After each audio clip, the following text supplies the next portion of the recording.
그 지적은 다 끝나지 않았어요? 다 끝났죠? 측량 기간 그거 다 했죠? 오늘은 거기 여러분 뒤에 적부심사는 작년에 시험에 나와갖고, 다음에 하기로 하고, 오늘부터는 이제 그 등기법을 들어가겠습니다. 등기법. 자, 등기법 하겠습니다. 그래서 여러분, 자, 등기법이, 제가 깜짝 놀란 건 어느 학원 가니까, 어떤 선생님이, 어떤 교수님이 그랬대요.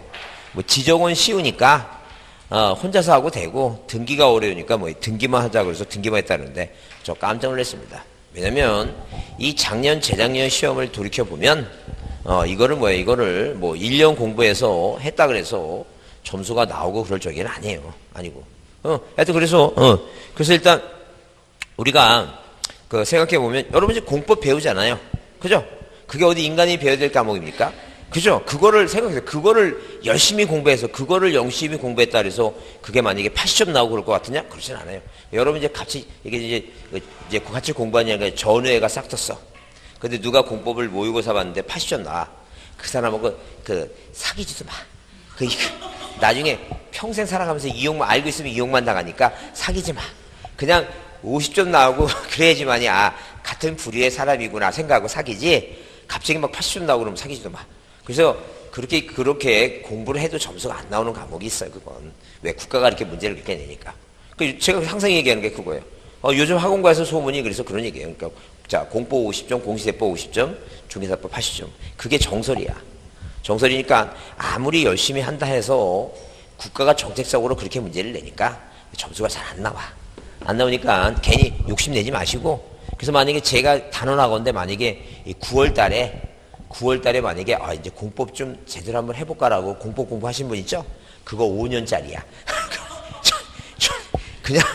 그냥 그 시간에 뭐 하는 게 더 나아, 이거. 중개사법에서 더 점수 올리는 게 나아. 중개사법 90점 맞으면 유일하게 1년 공부해서 뭐 90점 나올 수 있는 유일한 과목이 뭐예요? 중개사법뿐이 없어. 다른 과목은 그렇게 점수가 90점 나오고 그러진 않아요. 유일한 과목이 유일한. 그래서 일단 우리가 지적은 아무리 어렵다 하더라도 등기법보다는 쉬우니까 부지런히 하면 이제 점수가 올라가니까 그렇게 생각하시고 이 등기법을 하라는 데만 합니다. 하라는 데만 하시고 하여튼 그러니까 제가 얘기하는 건 이제 일단 평균치를 얘기하는 거니까 잘하는 분은 잘하세요. 뭐 하나 틀렸다고 그러고 막 그런 사람이 있는데 그런 사람은 사귀지 말할 사람이고 우리가 일반적으로 한 반 정도 맞으면 돼요. 그래서 지적도 열심히 해서 한 10개 맞고 9개나 10개 맞고 등기법 5개나 6개 반 정도 있죠? 반타작 하면 성공하는 거예요. 성공하는 거니까 그렇게 생각하시고 하여튼 등기법에 어디가 시험 문제 나오는지 이제 분석을 해볼 테니까 한번 들어보시고 기억하시면 돼요. 근데 가만있어. 여기 오늘 막내가 지금 아는 거죠? 막내도 지금 막내요? 모자 썼을 때 내가 못 알아보는 거야 지금? 안경도 벗고? 안경 안 썼어요 원래? 뭐가 바뀐 거 헤어스타일이나 뭐가 바뀐 것 같다 지금? 아니야? 뭐 화장을 안 했나 무슨 아니면 뭔가 지금 모자 쓰고 이게 뭐가 지금 바뀐 것 같아 지금. 그래서 그래 내가 지금 헷갈렸지. 왜 그 자리가 막내 자리인데 왜 거기 앉아 있나? 내가 지금 헷갈린. 내가 그래서 여자를 못 섹스 옛날에. 왜냐면 오전에 머리 묶고 인사하면 그리고 후배가 이렇게 머리 풀고 인사하면 쟤 누구지 막 이렇게 몰라갖고 애가 그 당시 걔가 나를 좋아했었던 모양이구나. 그렇게 화를 내더라고. 왜 못 알아보냐고. 나 지금 생각해보니까 어이가 없네. 내가 못 알아봐서 그렇구나 그게. 자, 그러면 일단 이 등기법이 이렇게 이 등기법이 크게 몇 가지로 3가지로 구분합니다. 3가지로. 뭐가 있고 총설 부분이 있고 등기라고 하는 건 어디에서 관할 등기소에서 누가 등기관 공무원이 어디에다가 등기부에다 기록하는 거 이게 이제 부동산 등기입니다. 그 다음에 신청 절차가 있어요. 신청 절차 부분이 있다. 이 절차를 뭐하고 뭐로 나눠요. 총론하고 이렇게 강론으로 이렇게 구성합니다. 그러면 이 총설 부분을 뭐예요? 총설 부분을 따져보면 이 총설 부분을 기본 뭐가 있고 의의가 있고 그 다음에 기능이 있고 그 다음에 등기 종류를 따져보고 그 다음에 등기 대상이 있고 등기가 무효냐 유효냐 유효가 있고 그 다음에 등기 효력이라고 하는 게 있어요. 그래서 우리가 이 유효 무효 따지는데 우리가 민법을 공부하다 보면 두 사람 사이에 만나서 법률행위 계약을 맺으면 계약을 맺으면 무효도 있고 취소도 있고 그 다음에 해제도 있고 해주도 있어요. 근데 이 등기법은 뭐예요? 오로지 뭐라고? 무효 아니면 유효 딱 두 가지입니다. 그래서 우리가 보통 그래서 여러분 등기법이 뭐 그렇게까지 뭐 여러분 공부 양에 따라 그런 거지. 만약에 민법을 공부하는 거에 반만 하면 점수 엄청 나와요. 근데 그럴 시간이 없는 거야. 왜? 2차 과목이 바빠 죽겠는데 그 2차 그럴 거 할 수가 없으니까. 그래서 이제 그렇게 공부 시간이 많지 않으니까 그래서 어려운 거예요. 점수도 잘 안 나고 어려우니까. 그래서 이제 그걸 감안해서 하고자 한다. 그 얘기야, 지금. 그럼 여러분, 사실 또 민법을 지금 뭐예요? 민법을 그렇게 열심히 했다 그래서, 그것도 아는 것도 아니야, 사실 어떻게 보면. 지금 그러면, 지금 저 횟수를, 저번 달, 11월 달부터 했죠, 지금 민법. 그 횟수를 지금 2년 했는데, 만약에 그러면 여러분 일상생활에서 뭐 취소니, 뭐 해제니 그런 거 써먹는다. 만약에 내가 짜장면 시켰어. 짜장면 하나 배달해 주세요. 의사표시 했죠? 짜장면 주인이 뭐라고? 네, 그랬죠. 의사표시 청약가 쓰는데 계약이 이루어졌죠? 그러면 계약이 이루어졌고, 이 짜장면이 배달해 오는데 그 철가방 총각이 짜장면 배달해 오다가 이상의 여인을 만났어. 그 아가씨 쫓아다니라고 한 2시간 후에 왔어. 2시간 후에. 그래서 이 면발이, 이 짜장면 면발이 이게 두꺼워졌어, 이 정도로. 그럼 과연 내가 그 짜장면을 먹을 건가 말 건가. 그때 우리가 그걸 취소한다고 얘기해요? 해제한다고 얘기해요? 자, 그럼 다시 보겠습니다. 자, 만약에 그러면 내가 짜장을 시켰어. 근데 짬뽕이 왔어. 그러면 그건 해제예요? 취소예요? 하나만 해. 그럼 맞아. 하나를 해도. 일관성 있게 하나만 하면 그래서 하나는 맞아. 자, 그럼 우리가 이제 여기서 뭘 생각해 보냐면 계약상에 사전에 하자가 있었느냐 사후에 하자가 있었느냐 그걸 따지는 거예요. 또 논리적으로. 무슨 말인지 하시죠? 그러니까 계약상에 우리가 사전 하자냐 사후 하자냐 얘기하는데 왜 그러냐면 일단 우리는 계약을 하다 보면 채권행위가 있고 물권이 있어요. 민법. 그럼 채권행위는 뭐예요? 팔겠느냐? 짜장면 배달해 주겠느냐? 배달해 주겠다. 채권행위죠? 그럼 내가 이제 물건이 오잖아요. 물건. 짜장면이라는 거 물건. 그 짜장면도 동산이야. 쉽게 얘기하면. 동산은 점유전이잖아요. 그 배달 그 대리인이 자, 주인의 대리인이 뭐야? 짜장면 나한테 갖다 주잖아요, 지금. 그럼 점유 이전해서 난 돈 주면 되죠? 그게 물권행위야, 쉽게 얘기하면. 그러면 사전하느냐, 사후하자 할 때 사전하자. 예컨대 만약에 미성년자하고 법률행위를 하게 되면 사전에 하자가 있는 거죠. 하지 말할 사람하고 했으니까. 그럼 그게 바로 취소야. 법정 대리인이 취소한다니까요. 근데 사후하자는 뭐냐면 계약을 해서 짜장면 배달해달라 그러는데 뭐가 온 거예요, 지금? 짬뽕이 없잖아요. 그럼 사후에 하자지. 계약은 뭐예요? 짜장면인데 아니지. 짜장면 시켰는데 뭐가 온 것은 짬뽕이 온 것은 뭐예요? 사전에 계약상 사전에 하자가 있는 거예요. 그러니까 그거 뭐라고? 취소고. 짜장면을 배달해서 짜장면이 왔는데 그게 뭐가 돼 있으면 불었으면 뭐예요? 그럼 사후에 하자니까 그거 뭐 하는 거 이거? 해제하는 거 해제. 그런 얘기입니다. 다시 뭐라고? 사전하자. 사전하는 뭐예요? 짜장이 시켰는데 뭐가 왔어요? 짬뽕 왔죠? 그럼 사전하자는 미성년자 법률행위 하는 거 똑같으니까 당연히 뭐라고? 그 취소고. 짜장 시켰는데 짜장면 왔는데 뭐예요? 불어 터졌으면 사후하자니까. 그 뭐 하는 거 이거? 그 해제다. 그 얘기입니다. 그래서 이제 그런 걸 이제 우리가 논리적으로 생각해서 지금 들으면 이제 이해가 된 것 같죠? 고개를 끄덕이죠? 그게 이제 하루를 못 넘기는 거야. 내일 가면 다시 헷갈려. 그게 해제인가? 막 헷갈리는 거야, 지금. 그래서 이 법학이라고 하는 건 시간이 좀 필요한 거야, 시간이. 시간이 필요한데, 그래서 만약에 여러분, 이렇게 막 이런 걸 들었는데 옆에 사람은 그걸 다 잘 기억해. 잘하는 것 같아. 사귀지 마, 이용당해. 그 원래 이렇게 까먹어야 돼. 까먹고 다시 듣고 이렇게 그렇게 해야지. 그게 인간이지. 우리 평범한 사람이지. 그걸 막 듣자마자 다 기억하고 그러면 말도 안 되지. 자, 하여튼 그래서 우리는 유효, 무효 두 가지다니까. 효력이라고 하는 건 그런 거예요. 효력이라는 거. 원래 우리가 뭐예요? 우리가 이 댐을 만든 목적이 뭐냐면 수량을 조절해서 농사짓고 이런 그런 목적이 그거잖아요. 자, 그런데 생각지 못하게 갑자기 서울에서 관광차가 와서 관광객도 오고 부수적인 효과가 또 생기죠? 마찬가지예요. 이 효력이라는 건 등기부를 만들어 난 목적은 딱 뭐냐면 민법에 물권 변동은 뭐예요? 물권에 대한 변동은 뭐라고? 등기하라고 이렇게 만들어 놨는데, 만들었는데 뭐예요? 만들어 놓고 보니까, 채권 같은 경우는 뭐 하기 위해서 등기 안 해도 되는데 등기하면 대항적 그런 효력도 생기고, 그러니까, 그런 등기를 만들어 놓고 뭐예요? 만들어 놓고 거기에 효과가 뭐라는 게 이게 효력이다. 그런 얘기예요. 그리고 옛날에는 또 뭐예요? 옛날에는 두 사람이 만나갖고 뭐예요? 자, 계약. 팔겠냐, 사겠냐. 계약 맺고, 자, 모처럼 옛날에는 뭐예요? 등기를 안 했던 시절에는 뭐만, 이 집문서만 넘겨주면 돼. 물건 넘기죠? 그럼 깨끗해. 소유권 넘어간 거야, 지금. 뭐, 나중에 뭐예요? 안 팔겠다 이런 거 없어, 그냥 무조건. 낙장 불입이야. 그렇으니까. 근데 요즘은 뭐 해야 되니까? 계약 맺고 등기를 해야 되니까. 중간에 뭐 문제가 생기는 거야. 뭐라고? 안 파는다 그랬는데, 그놈이 뭐야? 그놈이 등기해버리고 막 그래갖고. 문제 생기죠? 소송을 하다 보니까 그 추정력이라는 그런 효력도 생기고 그러는 거예요, 지금. 그래서 이 효력이라고 하는 당에는 뭐예요? 뭘 국가가 만들어 놓고 등기부를 만들어 놓고 거기서 발생하는 뭐예요? 효과 같은 거 있죠? 그걸 효력이라 합니다. 자, 그러면 우리가 총론 부분은 몇 가지로 5가지 나누는데 1번 원칙이에요. 1번 원칙이다. 1번 원칙. 1번 원칙이라는 것은 법률에 다른 규정이 없으면 등기는 당사자 신청과 관공서 촉탁이 없으면 하지 못한다. 그게 무슨 말이냐면 우리가 바다를 매립하면 반드시 세금을 걷어야 되니까 대장은 무조건 만들어요. 100% 무조건 만들어야 돼요. 무조건 만들어요. 근데 등기라고 하는 것은 무조건 등기부를 만들지 않아요. 당사자가 뭐 해오는 것만 신청해 오는 것만 신청해 오는 거 반드시 신청해 오는 것. 그러다 보니까 여러분 나중에 공인중개사 하시면 어떤 분들이 와서 뭐 물어봐요. 부모님 돌아가셨는데 어떤 분 만약에 자, 오빠 둘에 딸 셋이야. 아니요. 큰아들 있고 하나가 막내고 중간에 딸이 4명 있어, 4명. 그 4명 있는데 딸 셋은 그런 데로 살아. 잘 살아. 근데 딸 하나가 이제 뭐야? 딸 하나가 잘 못 산 거야. 그러니까 이혼도 하고 못 살아갖고. 그래갖고 어디냐니까 어머니 아프시니까 어머니 병관하면서 시골집에 이제 얹혀 살았어.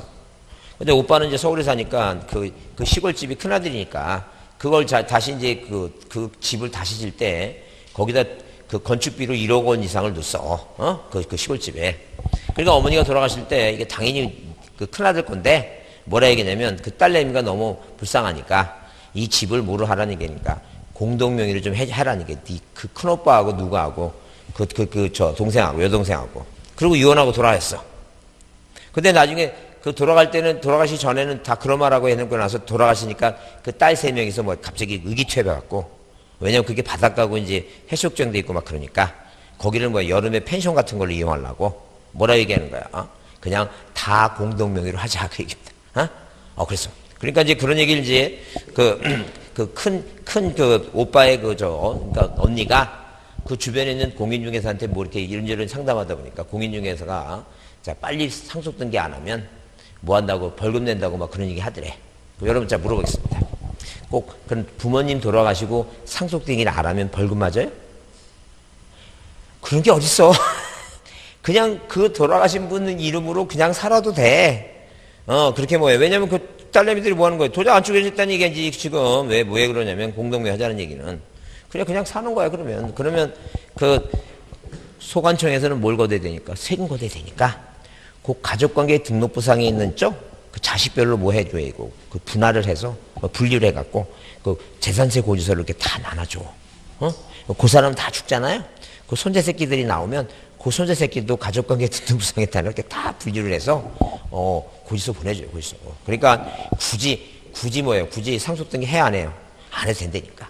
그런데 그런데 그 상속등기를 안 하고 막 있으면, 나중에 국가에서는 이제 뭐라고 얘기하냐면, 그 국민들이 빨리 좀 해달라고 특별법을 만들어요. 이전 등기를 좀 해달라고. 근데 이제 그렇게 되면 또 그게 편법을 어떻게 이용하냐면 어떤 놈은 그런 게 있죠. 집안에 딸만 9 있고 아버지가 아들이라고 하나 피덩이 하나 주워와. 응? 주워왔대. 그러니까 지 거 아니래. 주워왔대. 어떤 간에. 그러면 9명 딸내미들 9명 딸내미들이 거기서 이제 직사계 후상하고 시집가면서 거기 운물에 침 뱉고가 다시 여기 안 온다고. 근데 언제 갑자기 연기군이 세종시가 된다고 땅가 오른다니까 이제 기가 이렇게 자꾸 그쪽으로 돌려. 왜냐면 땅가 오르면 이제 나도 뭐 먹을 게 있어야지. 에? 근데 이제 나중에 아버지 돌아가시니까 누가 이복 동생님이 누나들 도장 위조해갖고 뭐 해놨어요. 자기 앞으로 이렇게 특별법 이용해갖고 등기하는 경우도 있다니까.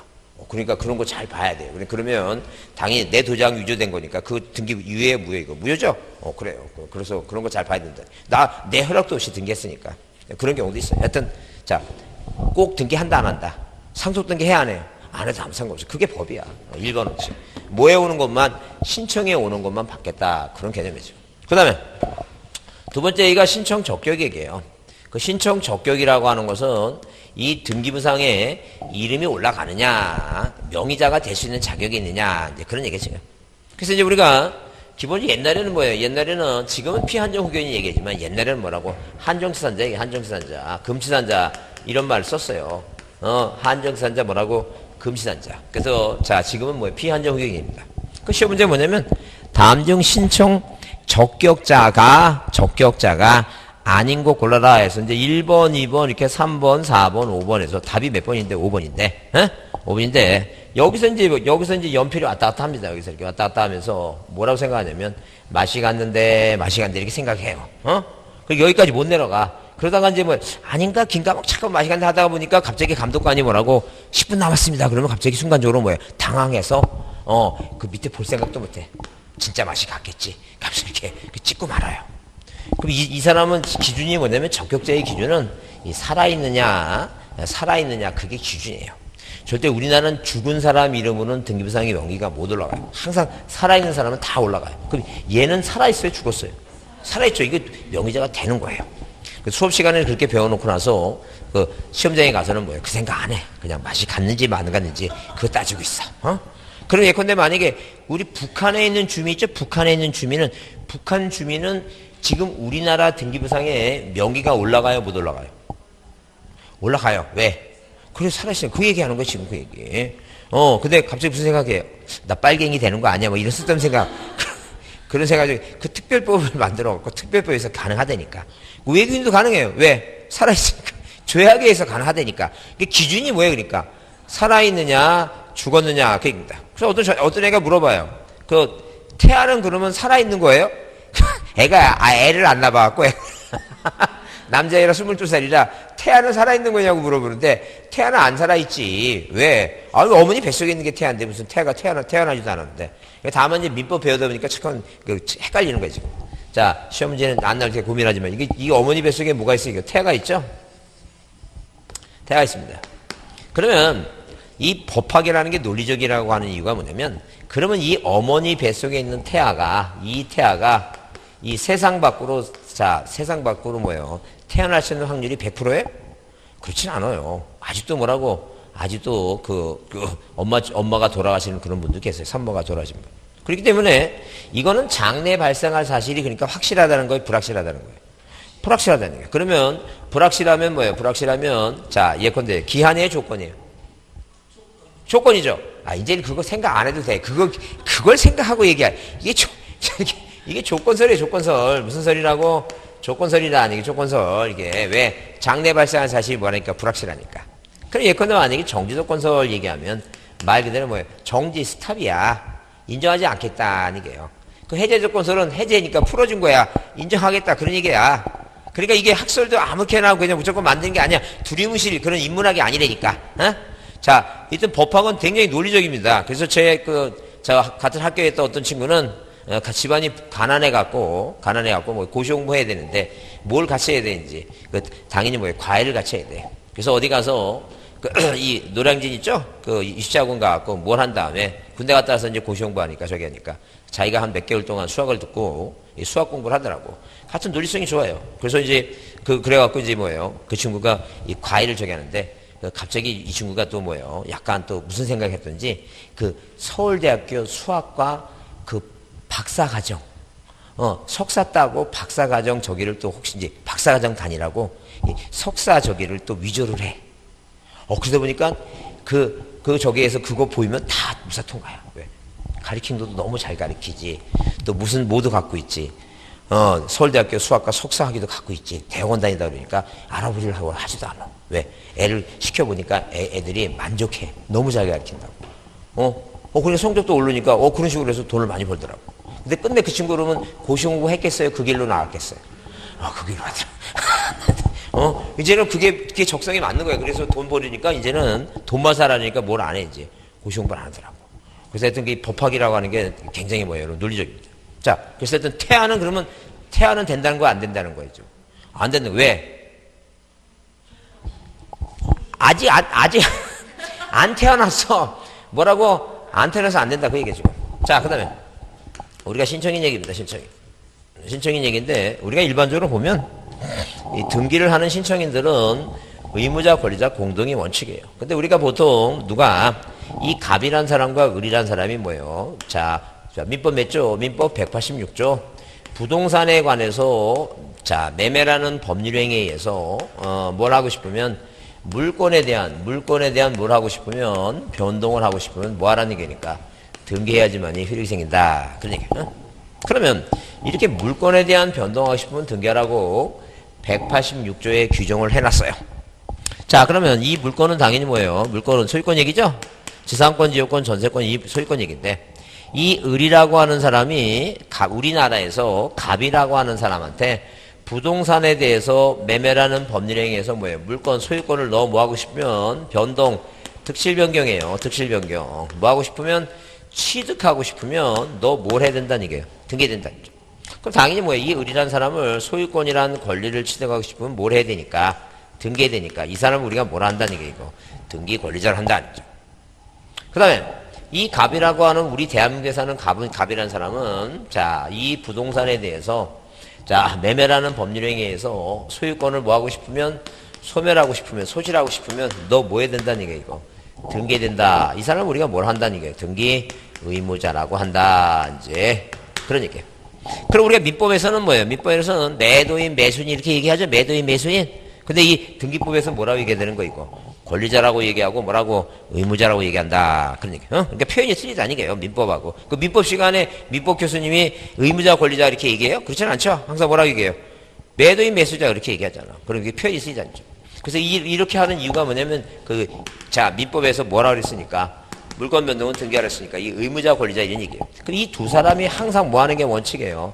공동으로 등기하는 게 일단 원칙입니다. 그러니까 바쁘시니까 누구 시키는 거예요? 바쁘시니까 대리인, 법무사 대리인 시키고 그런 거지. 원래는 누가 하는 거 이거 의무자하고 권리자 같이 하는 게 원칙이에요. 그래서 공동의 원칙이고 예외가 단독이라는 거예요. 그 다음에 우리는 모든 국가기관에 뭘 신청하려면 이 서류를 내야 돼. 서류를.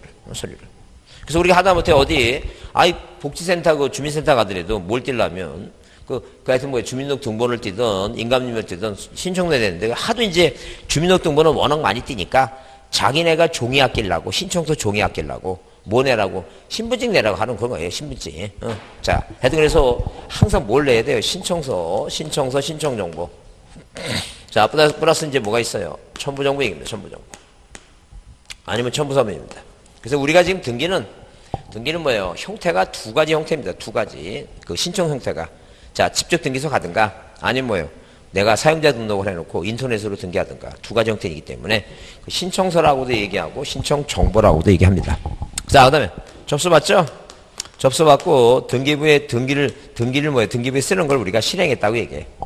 그 다음에 등기가 뭐가 되면 완료가 되면 이 완료가 이렇게 되면 자, 소유권이 바뀌면 대장소관청으로 소유권이 바뀌었다고 통지입니다. 그 다음에 강론은 이제 우리가 그래서 이제 시험에 요즘 이제 강론에서 자, 10년 전부터 등기법이 12문제 나오면 여기서 몇 문제가 강론에서 5문제에서 몇 문제가 나와요. 5문제에서 7문제까지 이렇게 나옵니다. 거의 반 정도는 다 어디서 나오는 거 이거. 이 강론에서 시험 문제 나온다. 이렇게 보시면 돼요. 보시면 돼요. 그러면 자, 이 강론은 뭐예요? 강론은 각종 뭐라고? 각종 이 권리에 관한 등기 절차, 그 다음에 각종 뭐라고? 각종 등기에 대한 특별 절차 이렇게 구별합니다. 그럼 각종 권리 얘기하는데 우리가 이제 일단 등기가 이루어지죠. 등기가 뭐가 이루어지냐면 이런 식으로 갑이란 사람이 바다를 매립해서 땅이 생겨서 땅 팔라고 땅을 팔라고 뭐 한다는 얘기니까 등기를 신청해서 자, 이렇게 등기부가 표제부가 나오고 그다음에 갑구가 있고 그다음에 뭐라고 을구가 있고 이렇게 등기부를 만들었다. 등기부. 이렇게 등기부를 만들었으면 자, 일단 표제부는 1번에서 충청도 지번이 100, 지목이 다 면적이 얼마 500제곱미터 이런 표시사항이 쓰고 그 다음에 1번 그래서 뭐예요? 소유권 보존등기 갑에서 이 보존등기 해서 등기부를 만들어 놔야지만이 그 다음에 뭐라고? 물권 변동이 생기는 거예요. 그래서 물권 변동 뭐라고? 2번 뭐 할 수도 있고 이렇게 이전 등기 할 수도 있고 그 다음에 돈이 필요하면 을이 어디 1번 해갖고 자, 땅에다가 뭐예요? 지상권, 지역권, 전세권이나 아니면 은행에다 뭐라고 아니면 제3자한테 뭐예요? 이렇게 돈을 빌려고 저당권 등기 이게 가능하다. 그 얘기입니다. 그러면 이런 식으로 각종 등기가 이렇게 이루어지고 난 다음에 이 내용에 뭐예요? 내용의 일부를 고치는 거하고 전부를 뭐예요? 고치고 소멸하는 거 있죠?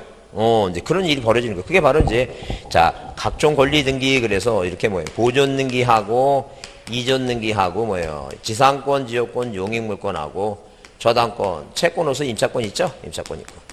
그 다음에, 각종 등기, 그래서, 우리 이제 지적할 때 좀 배웠어요. 뭐라고? 논에다가 집을 져갖고, 대장 첨부해갖고, 뭐예요? 어디, 다른 거 다 안 바뀌죠? 충청도 100, 500 뭐예요? 요 답만 뭐로 바꾸는 거예요? 대로 바꾸죠? 그 내용 중에서 뭐만 고치는 거, 일부만 고치는 걸 우리가 뭐예요? 그게 바로 변경등기예요. 그럼 만약에 여기 지금 뭐예요? 여기 자 만약에 이 사람이 서울특별시 관악구시 임동 100번이 살죠? 100번이 살아요. 그럼 이 사람이 뭐예요? 자 꿈의 환상의 호반도시 여기 아니 세종시 딱 가게 되면 만약에 제가 저 그 구리도 다니는데 구리는 뭐예요? 고구려의 기상이 느껴진 도시 그래요. 여기는 뭐라고 표현해요? 세종시는?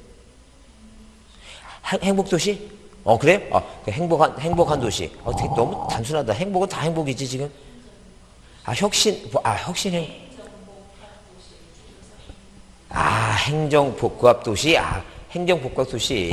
자, 어디로 이제, 이 세종시로 이사 왔습니다. 그럼 이제 내가 투자 목적으로 충청도 서촌군에 땅을 사놓고 나서 서울에 살다가 어디로 있었다고? 행복복합도시. 행복복합도시. 행정복합도시. 행복이 아니라 행정복합도시. 행정복합도시 세종시로 이사 왔어요. 이사 왔으면 이제 이사 왔으면, 자, 이 아래다가 뭐라고 이거? 2-1번 있죠? 2-1번. 그래서 여기 2번 등기, 명인의 무슨 등기? 표시, 변경등기 있죠? 변경등기. 변경등기. 그래서 여기다 이제 변경등기. 세종시 증촌동 110에 이렇게, 자, 이렇게 이사 왔다는 거예요. 세종시는 이제, 되게 간단히 구가 없으니까 그냥 앞에 세종시하고 동만 딱 붙이면 되는 거죠? 그래요. 그래서 요거 이사 왔으니까 요것만 지우면 되죠? 그래서 이렇게 일부만 고치는 걸 우리가 뭐라고? 그게 바로 변경등기다. 변경등기다. 여러분, 여기 이제 엘리베이터 타면 몇 층으로 갈까 생각해요? 그냥 딱 6층 눌러요. 아직도 생각합니까? 아직도 몇 층일까 생각해요? 이제 6층 딱 누르죠? 저는 그래서 처음이라 진짜 생각이 안 났고요.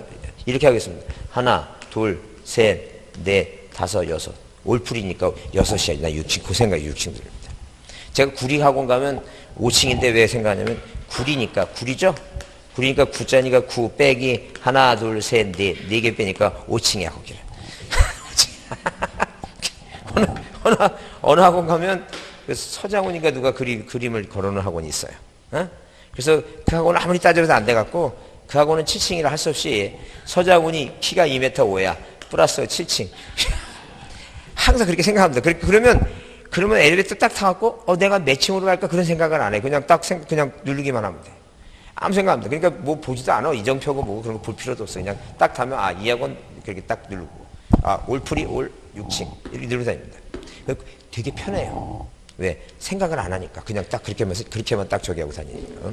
자, 제가 이걸 말씀드린 이유는 수험상의 자세는 뭐 하지 말아야 된다는 거예요. 쓸데없는 생각하지 말고 집중해서 내가 필요한 거는 다 뭐하고 머릿속에 기억해서 외워갖고 다 그런 생각. 왜냐면 여러분 시험은 제한된 시간에 풀어야 되는 거예요. 제한된 시간 풀어야죠. 절대 9시에는 안 와서 밤 9시 이것도 생각해보고 그럴 시간 없어요. 얼마나 시간이 바쁜데 여러분 만약에 누가 어느 학원 가면 여러분 이제 경험이 잘 많지 않겠지만 어느 시험장 가면 시험장마다 틀리는데 저도 이제 들은 얘기지. 그 수험생들한테 와서 어떤 친구가 10분 남았다니까 어떤 친구가 맛이 갔나 봐. 갑자기 이제 스트레스 받아갖고 뭐라고 얘기하냐면 조용히 해요 감독관한테.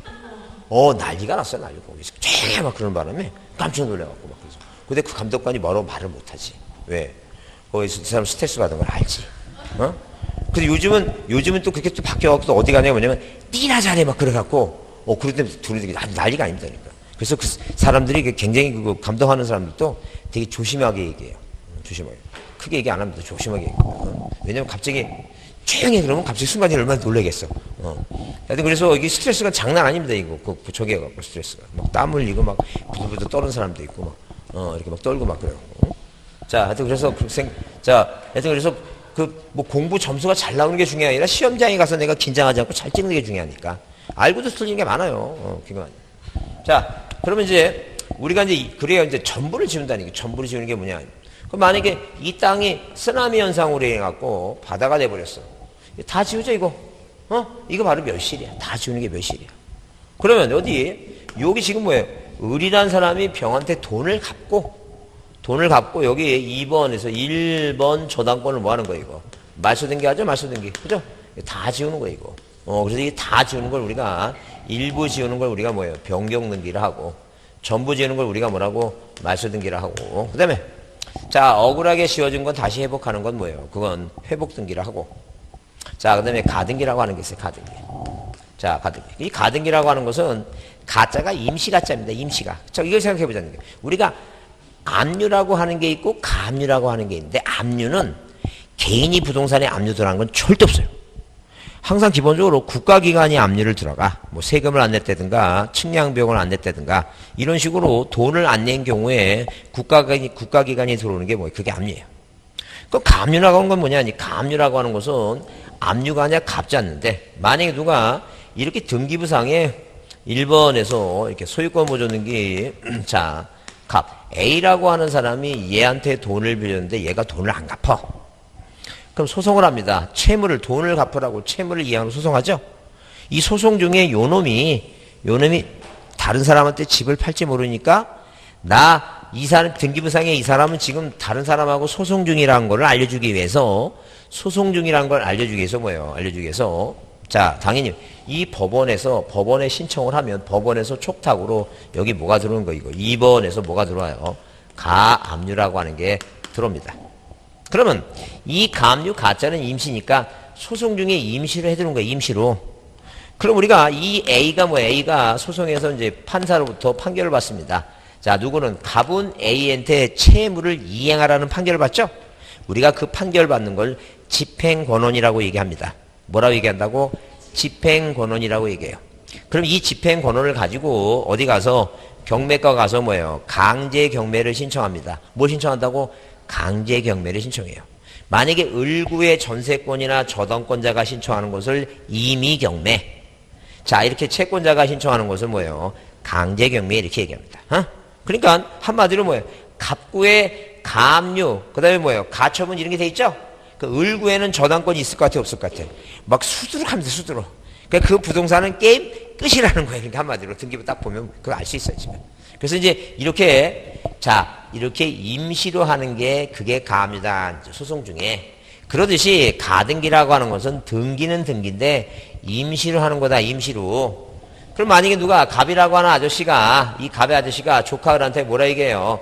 네가 요번에 공인중개사 합격해서 나한테 자격증을 빌려주면 내가 너한테 뭘 주겠다는 게? 집을 주겠다는 게. 그렇게 계약맺어요. 근데 조카놈이 뭐라고 얘기하냐면, 자, 아저씨는 이미 소문이 났다. 맨날 술 먹으면 햇소리하고 믿음이 안 간다. 그러니까 만약에 뭐예요? 내가 진짜 합격할 것 같은데 나한테 뭐 해달라는 게, 등기 하나 해달라는 게, 등기. 내가 꼭 합격할 것 같으니까. 그러니까 계약을 맺으면 을은 뭐예요? 아저씨한테 뭐 해달라고? 소유권을 잊었는 게 해달라고. 소유권 이전 청구권에 뭐예요? 청구권이죠? 이 청구권을 가지고 있는 거야. 그러니까 이걸 가지고 있다가 지금 2월달인데 뭐예요? 10월달까지 이걸 언제 기다려? 아저씨가 마음이 바뀔지 모르니까. 그러니까 뭐예요? 아저씨한테 요구합니다. 이 등기를 해줘야지 공부 시작하겠다고. 당연히 뭐예요? 등기부상에 이렇게 뭐예요? 1번에서, 자, 소유권자는 아저씨 갑이었고, 그 다음에 여기다 2번 뭐예요? 장차 을이라는 뭐예요? 조카가 갑이라는 사람한테 시험을 합격하면 뭐에 올 수 있도록? 소유권 이전 등기에 올 수 있도록 뭘 갖고 있으니까? 이 청구권을 갖고 있으니까, 이 청구권에 대해서 뭐예요? 등기는 등기인데, 임시로 등기해주냐, 시험이 붙을 때까지 뭐라고 이거? 임시라는 거. 이게 무슨 등기예요? 이게 가등기예요. 이게 중요해요. 그래서 이 등기법에서 제일 어려운 게 아파트 구분 등기부라고 이거 가등기예요. 그래서 시험 문제 나오는 거 이따가 다시 보겠지만 이 종류에서 주등기냐 부기등기냐, 자, 대상에서 뭐예요? 부동산 일부가 등기 대상이 되느냐, 공유지분이 되느냐 안 되느냐, 대상, 요건과 효력에서 여기 한 문제. 자, 그 다음에 구분건물 등기부 한 문제. 그 다음에 적격은 작년에도 나오고 재작년에도 계속 나오고 있는데 적격에서 한 문제. 그 다음에 뭐예요? 공동이냐 단독이냐 한 문제. 그 다음에 이 신청서 첨부서면 나오는데 이 첨부서면 중에 요즘 잘 안 나와요. 안 나오는데 그래도 의무자가 썼어요? 여기 노트에 있어. 노트에 여기 노트에 몇 페이지? 노트 거기 등기법 있죠? 등기법 시작하는 거 있어요. 여기 몇 페이지에? 여기 16쪽에 16쪽에 이렇게 아주 예쁘게 이렇게 해놨어요. 예쁘게. 하여튼 너무 예뻐갖고, 눈이 부시게. 거기다 해놨으니까, 쓸 거 없어. 여기다가 표시해놓으면 되지, 뭐, 그것도 쓰고 있어요. 아니, 이걸 돈 들어가면서 왜 나눠줬겠어, 이거를. 여기 하라고, 이제. 근데, 왜냐면, 본인이 쓰고 본인이 못 쓴지 몰라. 그렇게 다 되니까. 집에 가서 보면 이게 내가 못 썼더라, 해갖고, 얼마나 짜증나는데, 그러면, 인생이 허무하고, 내가 지금 이 나이에 내가 쓴 것도 못 알아보고, 이게, 얼마나, 저도 가끔가다 달력에다 뭐 표시했는데, 내가 써놓고 내가 못 썼는지 통 기억이 안 나. 내 경험담 얘기하는 거야, 지금. 나는, 나 그걸 거의 10분을 생각해도 도대체, 내가 뭐라고 써놨는데, 하도 깔게 써놔갖고, 그래서 어떨 때는 내가 한번 써와 다시 한번, 내가 뭘 쓰라고 이렇게 써놨나, 이렇게. 한 번쯤 이렇게 써본다니까. 나 진짜 그거, 어쩔 수 없어요. 사람이 한두 살 또 이렇게, 그래서 네 나이 먹는 게 슬퍼. 요즘 그래서 요즘은 그 학원 가서 키가 애들이 막, 어디 가니까 키가 다 뭐 190 몇이고 막 그래요. 196에다가 막 그냥 180. 요즘은 작은 애가 드물어. 그래서 나 그런 애 데리고 물어봐. 야, 너는 나중에 결혼할 건데, 그 여자를 만날 때 너 키를 보냐고 물어봐요. 근데 어떤 애는 저는 키는 아무 상관없습니다. 그냥 이렇게 저하고 마음만 맞으면 됩니다. 어떤 애는 60 이상이라 그래. 근데 그런 애는 또 데리고 와서 이쪽에, 야, 그러면 너 60으로 하지 말고 59로 1cm만 내리자. 그렇게 얘기합니다. 왜 그러냐면 제 딸내미가 59라. 나 요즘 이러고 살아, 지금. 자, 그러면 일단 여기는 이제 의무자가 뭐를 내느냐는 게 의무자가 뭘 내느냐는 게. 그걸 한번 이해해 주시고 가죠. 그 다음에 여기서 각하사유가 있어요. 각하라고 하는 것은 뭐냐 하게 되면, 각하는, 자, 등기를 원래 본 뜻은 그거예요. 등기관이 등기부에 기록하는 행위를 거절하는 건데, 자, 한마디로 뭐예요? 내치겠다는 게 안 받겠다, 그 얘기입니다. 특히 각하사유 중에서 29조 2호가 중요해요. 이게 이제 시험 문제에 자주 등장합니다, 자주. 그 다음에, 보존등기, 이전등기, 용익물권 저당. 이거는 틀이 없어요. 일단 기본적으로 재작년에는 안 나왔고, 그래서 작년에 나왔는데, 자, 이 보존하고 이전하는 계속 오래. 그리고 이 등기 중에 제일 많이 하는 등기가 뭐예요? 이전 등기니까. 이게 중요해요. 그 다음에 용익물권하고 저당권은 어떨 때는 두 개가 다 나오고, 어떨 때는 하나만 나오고, 그죠? 이렇게 틀이 없어. 그러니까 해야 돼. 근데 우리가 이 지상권, 지역권, 전세권, 용익물권은 민법 공부하면 어느 정도 감이 다 쓰니까 그렇게 어렵진 않아요. 그 다음에 이제 말소하고 가등기 중요한데, 자, 이 변경등기도 그 절차가 여기 다, 이것도 뭐, 공동이냐, 단독이냐, 주등기, 부기냐, 겹쳐요. 겹치니까, 지금 뭐예요? 요 정도, 지금 등기법에서 여기 정도만, 이것도 내용이 많은 거야. 내용이 많으니까, 이 정도를 좀 해두셔야 돼. 해야지만이, 그래서 보통 우리가, 자, 하여튼, 반 정도는 맞도록 노력을 해보자. 그 얘기입니다. 이해하셨죠? 자, 그렇게 보시고 그러면, 책을 보겠습니다. 자, 어디서 이제 시험 문제 나올 건지 다 알려드렸으니까, 거기만 여러분이 제대로 이해만 해두시면 돼요. 자, 그래서 몇 페이지의 맨 첫 장에 이 공시법 이제 보시면, 자, 일단 1페이지, 자, 몇 페이지? 10페이지 보시면 부동산 등기 의의가 나오는데, 부동산 등기 의의는 이렇게 써놨죠? 뭐라고? 부동산 등기란 국가기관인 등기관이 법이 정한 절차에 따라서 등기부의 공적장부에 부동산 표시 나오죠? 부동산 표시. 그래서 부동산 표시가 여기 소재하고 지번, 지목, 면적. 이건 이거예요. 소재, 지목. 이렇게 맞죠, 이거? 소재하고 지번하고 지목하고 면적 있죠? 이건 뭐예요? 무슨 토지 등기부에, 자, 표시죠, 토지 등기부. 그럼 당연히 건물 등기부는 어떻게 표시할 것인가 하니, 건물 등기부는. 거기 구조라고 하는 말이 나오죠? 구조라는 말이. 구조라는 말이 나오는데, 이거예요, 지금. 그럼, 만약에 뭐예요? 만약에 세종시 뭐예요? 증천동, 그 다음에 뭐예요? 자, 100번지도 아니죠. 이게 소재고. 이건 뭐예요? 대지 지번이죠? 그럼 건물의 구조가, 이걸 그대로 잘 보세요. 이게 지금 여기 기둥 있죠? 이 기둥을 보게 되면 이 기둥 안에 뭐가 있다는 걸 다 짐작해요. 철근이 있다는 걸 다 짐작하죠? 그죠? 이게 층수가 있는데, 막내, 이거 기둥 보니까 이 안에 철근이 있다는 생각 안 들어가? 철근이 있다는 생각했지? 막내가 철근이 있다는 거 몰라? 막내가 모르니까 모르는 걸로 하겠습니다, 다시. 아니, 건물이 이게 철근을 안 해놓으면 그냥 이게 벽돌로 쌌잖아? 그러면 집에서 옛날 어렸을 때 이렇게 좀 플라스틱 같은 거 저기로 이렇게 로고로 이렇게 탑 쌓우지? 그럼 여기 쌓으면 이게 다 쓰러지잖아. 똑같아. 이거 그냥 철근 안 넣으면 다 쓰러져 버려. 여기 철근으로 올라간 거야, 지금. 그럼 나중에 한번 그 자냐하고 나하고 이거 깨볼까? 이 안에 철근 있는 없나? 여기서만 깨갖고 다시 그거 붙이면 돼. 철근만 보고, 이 철근이 들어가 있는 거야. 철근으로 서야 돼. 그렇지 않으면 건물이 저 10층 이상 못 올라가지. 철근이 있어야 돼. 그래요. 그럼 이제 바로 이게 건물 구조야. 말하고 철근 철근 콘크리트. 근데 이제 이런 친구들이 모르더라도 그냥 외우면 붙어. 근데 우리는 알아도 떨어져. 쓸데없는 생각하다가 떨어진다니까. 이런 친구가 근데 이게 머리가 단순하잖아요. 깨끗해. 그냥 얘기하는 대로 받아들이니까 철근이 있다 그러면 철근이 있다. 다른 생각 안 해. 근데 우리는 뭐라고? 저거 철근이 6mm인가? 혹시 저거 부시공사 아니야? 이런 쓸데없는 생각하다가 떨어진다니까. 얘네들 그런 거 모르지. 6mm인지 8mm인지 무슨 그런 생각도 아니지. 응? 자, 하여튼 그래서 이렇게 뭐예요? 철근 콘크리트죠. 그 다음에 슬라브 지붕. 이게 바로 건물의 구조입니다. 자, 그 다음에 건물의 종류를 써요. 이 건물의 종류라는 거고, 여러분 지금 아파트는 그 종류가 아파트라고 써 있어요. 등기부상에. 연립주택은 연립주택이라고 써 있고, 빌라는 빌라라고 써 있습니다. 그러면 여러분이 앉아있는 이런 건물은 우리가 뭐라고 얘기해요? 종류가 있을 거 아니에요. 이런 건물을 뭐라 얘기해? 아니, 자, 어느 학원의 실내로, 가까운 학원의 실내를 얘기해 주겠습니다. 네, 제가 방금 어제 갔다 온 학원에서, 어떤 학원에서는 점퍼라고 얘기해서 제가 가슴을 쥐어 잡았습니다. 점퍼 아닙니다. 점퍼. 근데 그 전날에, 제가 이제 월요일날 광주 갔다가, 전라도 광주 갔다가, 화요일날 목포 갔다가, 그 다음에 구리 갔다가, 어제 일산을 들려갖고, 제가 이제 이틀 동안 집을 비웁니다. 하여튼 간에. 비우고. 지금 오늘 여기 왔어요. 금요일날. 오늘이 행복한 날입니다. 왜냐면 오늘 끝나면 좀 쉬니까. 못 쉬는구나. 내일 동영상 업체에서 오라 그래갖고. 동영상 촬영하러 가야 되고. 자, 그러면 그쪽에서는 뭐라 했냐면 상가 건물이라고 했어요. 여러분 생각에 뭐 같아요? 여기가 건물 종류가. 그래. 근린시설이에요. 훌륭하십니다. 처음 들었어요. 여기 와서. 여기 조만간에 여기서 수석 나올 것 같다는 생각도 들고 불안감이 엄습한다. 근린시설이에요. 근린시설. 이게 무슨 시설이라고? 근린시설이라고 그래. 근린시설. 근린시설 씁니다. 그 다음에 1층, 2층, 3층, 4층, 5층, 6층 이게 있지만 건물 면적이에요. 그래서 소재, 대지, 지번, 건물의 구조, 건물의 종류, 건물의 뭐라고? 면적입니다. 네, 그런 표시와 그 다음에 갑굴구 뭐예요? 권리관계를 자, 권리관계 있죠? 일정한 권리관계, 소유권과 소유권이 아닌 여러 권리관계들을 기록하는 거 기록 자체다. 여기 나오죠?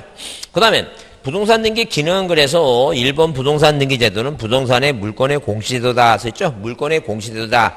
자, 말 그대로 뭐예요? 그 소유권이 권리가 어떻게 바뀌는 것을 뭐예요? 나타내주는 제도다. 그랬어요. 그래서 동산 물권이 점유를 통해서 외부로 권리관계를 공시하는 거는 달리, 이게 무슨 말이냐면, 만약에 담배 피는 사람이 담배 가게에서 담배 하나 주세요. 의사 표시하죠? 청약하고, 담배를 점유하고 있는 담배 가게 주인이 담배 파겠다 승낙을 하게 되면, 물권행위가 이루어질 때 이제 채권행위가 끝났으니까, 내 주머니에서 돈 내주면, 자, 그 담배 가게 주인이 뭘 갖고 있다가, 담배를 갖고 있는 점유를 나한테 이전함으로써 그 동산의 소유권이 바뀌는 것을 보여준다. 그런 얘기예요. 그래서 이 동산의 동산의 공시제도는 뭘 통해서? 점유 이전을 통해서 보여준다. 그래서 사실 이건, 자, 법적인 얘기지. 우리가 실생활 중에서 어떤 사람이 담배 파시겠습니까? 물어보고 그래요? 뭐부터 나가요? 돈에서. 주머니에 돈 내면서 돈부터 나가고 담배 달라고 그러지. 그러니까 우리가 합쳐진 것 같지만 원래는 이 물권행위하고 채권은 뭐 하는 거예요? 구별되는 겁니다. 구별되는 거예요. 그러니까 구별되면서 그래서 거기서 나오는 게 사전하자가 있었네. 사후하자 따지고 막 그런 거예요. 자, 그러면 거기 2번 법률행위입니다. 그래서 우리가 이제 기능을 한번 살펴보면, 자, 이런 식으로, 자, 이 기능을 한번 살펴보면, 이 기능을 세 가지로 보게 되면 일단 법률을 뭐라고? 법률 행위로 인한, 이렇게 법률 뭐로 인한? 행위로 인한 물권 변동액입니다. 이 법률행위에 의한 물권 변동은, 자, 우리가 두 사람이 사겠다, 팔겠다, 뭘 해요? 의사 표시를 합니다. 의사 표시하고, 플러스 등기해야지만이 뭐가 생긴다는 얘기예요. 물권의 변동이 생긴다. 그런 얘기예요. 물권의 변동. 그러면, 자, 우리가 옛날에 59년까지는 뭐 하면? 의사 표시하면 물권 변동이 생겼어요. 도대체 의사 표시하면 물권 변동이 생기는 게 뭐냐? 옛날 59년까지는 갑과 을이 부동산에 대해서 뭐하면 매매라는 법률 행위하게 되면, 그죠? 그럼 당연히 이 부동산의 소유권이 을한테 넘어갔다는 거죠. 그걸 어떻게 표현할 수 있냐 하게 되면, 예컨대 이중매매라고 한번 생각해보죠. 이중매매. 여러분 이중매매 배웠죠? 자, 그러면 만약에 갑이라고 하는 사람이, 자, 을하고 매매 계약을 체결하면 소유권이 넘어갔죠? 그러면 이 갑이라는 사람이 병한테 또 파는 이중매매는 형법상 어떻게 처벌하느냐. 그래서 우리가 횡령죄라고 하는 게 있고, 근데 뭐가 있어요? 배임죄라고 하는 게 있어요. 자, 이거는 몰라도 상관없어요. 그냥 다르다는 것만 이해를 하면 됩니다. 다르다는 것만. 그러면 과연 횡령죄라고 하는 것은 내 물건을 횡령하는 게 횡령죄예요? 남의 물건을 횡령하는 게 횡령죄예요? 남의 물건이에요. 그래서 우리가 그 뉴스 같은 거 보면 그 회사 돈 횡령한다 그랬죠? 회사 돈. 회사 돈은 내 거예요, 남의 거예요? 남의 거죠. 그러니까 그게 횡령이에요.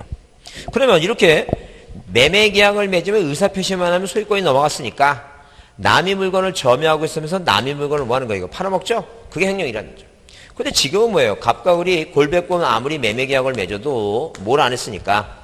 등기를 안 하니까 뭐예요? 소유권이 넘어간다, 안 넘어간다? 안 넘어가요. 그 안 넘어 자기 걸 다시 또 파는 거예요. 그래서 이걸 우리가 뭐라고? 배임죄라고 하는데, 배임죄가 뭔가 고민할 거 없어요. 그냥 배신된 행위를 한 거예요. 뭘 한 거라고? 배신된 행위를. 이게 지금 배임죄예요. 그러면 이렇게 뭐고, 민법 체계가 바뀌면 뭐도 바뀌는 거예요, 이거. 형벌 체계도 바뀌는 거야. 이해하시죠? 그러니까, 그래서 민법이 중요한 거예요? 형법이 중요한 거예요? 그게 민법이 중요한 거예요. 왜 대답 안 했으면, 대답하는 사람은 형법 공부하려고? 이게 생애 마지막입니다. 요번 생애 마지막. 이게 민법으로 끝나는 거예요. 마지막 공부에 이게. 또 공부할 생각 하지 마시고.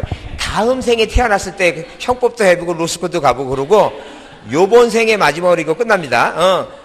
약속하시고 하세요. 이거 괜히 쓸데없이 요번에 떨어지면 다른 거 해야지. 그걸 쓸데없이 생각하지 말고, 요번에 끝냅니다. 무조건. 아직 그냥 절실하게 해서 요번에 끝내야 됩니다.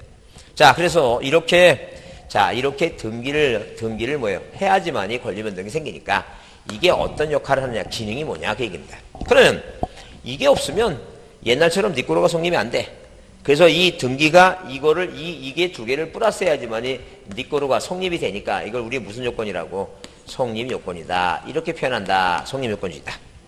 그 다음에 민법 186조에서는 그래야지만이 뭐예요? 효력이 발생한다. 그래서 뭐라고? 효력 발생 요건이다. 이렇게 효력 발생 발생 요건주의다. 이렇게 표현한다. 근데 시험 문제 옛날에는 의사주의가 옛날에 답이었어요. 한창 의사주의. 왜? 옛날에는 59년까지는 의사주의니까. 의사표시만 하면 소유권이 넘어가니까. 근데 지금 의사주의가 아니니까 만약에 우리 부동산 등기의 특징이 아닌 것 같아서 의사주의 나오면 틀렸다니까요. 근데 지금은 이제 뭐가 답이냐면, 자, 효력 존속요건. 존속요건주의가 아니다. 이게 답입니다. 그래서 여러분 거기에, 자, 노트에 써 있으니까, 자, 노트에 어디에, 여러분 그 노트 보시면 몇 페이지에 17이요? 17페이지에 거기 노트에 거기 위에 써놨죠? 맨 위에다가. 뭐라 해놨어요? 효력 발생 시기 밑에 기능 보시면 법률행위 효력 발생 요건해 갖고 세 번째 줄에 가로 열고 뭐가 아니라 별표 해놓고 효력 존속주의 아니라 써놨죠?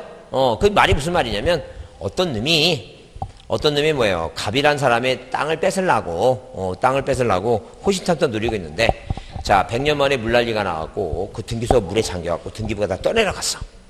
이게 등기부가 없어지니까, 이건 하늘이 준 기회다, 그러고 뭐예요. 자기 걸로 만들라고 유죄해갖고 자기 걸로 만들어 놓으니까, 대부분에서 판결이 나오기를, 이 등기부라고 하는 것은 물에 떠내려가고 없어지면 이미 한번 기록이 됐으니까 효력이 발생했으니까 권리는 그대로 살아있는 거다.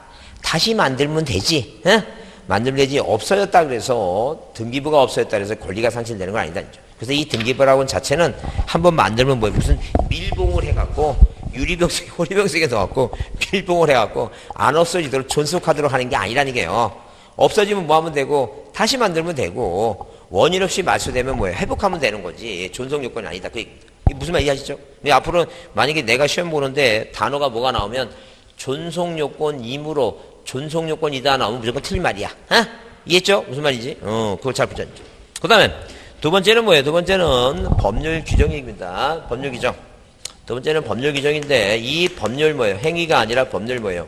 규정에 관한 얘기다. 네, 규정. 이 규정은 처분 요건인데 만약에 등기부상에 1번에서 소유권 보존 등기 이 갑이라고 하는 분이 뭐예요? 사망하시면 뭐가 이루어진다 그랬어요? 상속이 이루어지고 민법 997조에서 피상속인의 사망으로 상속은 개시된다 그랬습니다. 그럼 아버지 사망하시면 이 법률 규정에 의해서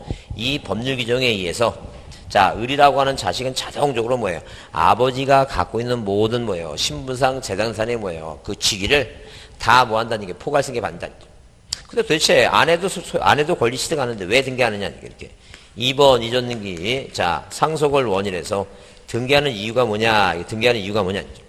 자, 등기를 안 하면 남한테 뭘 못한다는 게 이거. 처분을 못한다. 그래서 무슨 요건이라고? 처분 요건이다. 그 얘기도 처분 요건. 자, 그 다음에 그 아래 이제 쌍가루 4번에 그 환매권, 임차권에 대항 조건 나오죠? 그 여러분 민법에 환매권 배우죠, 이제? 배웠죠, 환매권? 환매권 안 배웠어요? 다음에 한다고 안 했어요, 환매권? 세법 시간에 잠깐 했어요? 아, 그러니까 환매권이 뭐냐고 그런 건 얘기 들었죠? 그 여러분, 그냥, 그럼 환매권은, 환매라고 하는 것은 물권이에요, 채권이에요? 없었던 걸로 하겠습니다. 아니요, 환매매니까, 도로 산데 환매매니까 채권이겠지. 물권은 아니겠지, 채권이겠지. 환매는 채권입니다, 여튼 간에. 그러면, 도로 산다 그러는데, 그건 좀 이따 다시 하고, 일단 임차권부터 하겠습니다. 임차권이라고 하는 것은 여러분이, 자, 잘 이해를 해 주셔야 돼요. 이거 왜냐면 또 특히, 주택임대차보호법 저거 배우니까, 그 민법이나 저기 중개사법에서 했죠? 잘 이해해 주시는데. 일단, 만약에 뭐예요? 만약에, 자, 우리가 만약에 화요일 날인가 불이가 하니까 거기 저 세대기 있던데, 남편이 뭐예요? 행정고시를 1차, 2차 다 붙고 면접에서 떨어졌대요. 그러니까 면접에서 그 제일 나이가 많은 사람하고 자기가 제일 나이가 적은데 이렇게 위에 아래 다 하나씩 떨어뜨렸답니다. 이 업무는 어느 정도 나이가 있는 사람이 해야 된다고 해놓고 그렇게까지 얘기해놓고 왜 나이 많은 사람을 왜 떨어뜨려? 근데 자기가 그 사람이 떨어졌대요. 그래갖고 남편이 다시는 공부를 안 하겠다 그래갖고 그 세대기 26살 뭐 세대기 공부하러 왔어. 그래서 내가 그랬지. 그럼 그 결혼할 때 그 신랑하고 이렇게 그 방보러 다녀갖고 이렇게 그 공예중개사 사무실 가죠. 그러면 이제 물어봤어요. 그럼 전세권하고 전세라고 하는 말이 있는데, 이건 물권이에요. 이건 채권이에요. 그러면 공인중개사 사무실 문 열고 들어와서 주택임차권 있어요? 이렇게 물어보진 않죠. 뭐 있냐고, 전세 있냐고, 아니면 뭐예요, 방 있냐고 이렇게 물어보겠지. 주택임차권을 쓰지 않아요. 그래서 이 전세라고 하는 말은 주택임차권이 너무 말이 길으니까 그냥 전세 하는 거예요 지금. 그러면 예컨대 갑이라고 하는 사람이 우리는 물권제도는 등기해줘야 되니까 왜? 그러니까 뭐 등기법을 만들어 놓고 등기를 해야지만이 권리를 취득한다고 만들어 놨으니까 그런 지상권이나 지역권, 전세권 하게 되면 귀찮잖아, 등기해주고. 그러다 보니까 뭐 무슨 제도를 이용하게 됐다는 게 이거. 이 토지라든가 뭐 건물이 있으면 자, 이 을이란 사람한테, 갑이 을이란데 땅하고 건물 빌려주고 돈 받고 싶으면 무슨 제도를 이용했다고? 임차권 설정 계약을 맺는다. 그러면 임차권이라고 하는 뭐에 그런 권리도 돈만 주면 뭐예요? 남의 건물, 남의 땅에 뭐 할 수 있는 거죠? 사용할 수 있는 거죠? 등기해줄 필요가 없어요. 채권이니까. 근데 문제가 뭐가 발생하냐면 이 땅 같은 경우에 1번에서 누가 이 갑이라고 하는 사람이 을한테 뭐 해버리면 이렇게 을한테 뭐예요? 자, 땅 팔아버리면 병한테 팔아버리면 이 을이라는 임차인은 이 새로운 소유권자한테 내가 네 땅을 뭐예요? 사용할 수 있는 권리가 있다고 주장을 못해요. 사용 못해. 그냥 땅 비워라 그러면 비워줘야 돼. 마찬가지, 건물도 마찬가지예요. 건물 들어갔더니 들어가서 사는데 그 주인이 뭐예요? 사업한다고 저당권 설정해놓고 저당권자가 뭐 해버리면 경매 딱 때려버리면 뭐예요? 그냥 없는 소리는 내쫓기는 거예요. 그런 문제가 생기더라는 거예요.